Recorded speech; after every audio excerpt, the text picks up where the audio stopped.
আর বলো ঠান্ডায় সবাই কেমন আছো? চলে এসেছি আরও একটা সানডে মিনি ব্লগ নিয়ে। তবে আজকে গেছিলাম র্যাকেট খেলতে, কিন্তু মাঠ বন্ধ থাকায় চা বিস্কিট খেয়েই বাড়ি ফিরে এলাম। বাড়ি ফিরে আসতেই সে ফোন করে বলল, আজকে না আমার চিট ডে, একটু চাউমিন খাওয়াবি? না করে কি করে, বললাম চলে এসো। বানিয়ে ফেললাম চাউমিন। তবে দেখতে না খেতেও দারুণ হয়েছিল। সে খেলো অমলেট দিয়ে আর গোকুল খেলো পোচ দিয়ে। আমি চাউমিনটাকে চাউমিনের মতন করেই খেলাম, কিন্তু আমিও তো ছেড়ে দেওয়ার পাত্রে রই। রাত্রি 12:30টার সময় বললাম ঘুরতে নিয়ে চলো।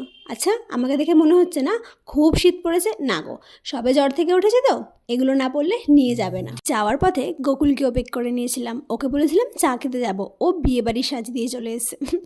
আমরা পৌঁছে গেলাম শর্মা ধাবায়, আর গিয়েই আমি অর্ডার করলাম গরম গরম 1 কাপ চা, আর তার সাথে আরও অনেক খাবার। আমি আর গোকুল খেলাম বাটার নান আর বাটার পনির, আর ও খেলো রুটি আর এক চিকেন তরকা।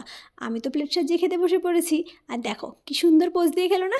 আজ তাহলে আসি, তোমরা জানিও কেমন লাগলো। টাটা।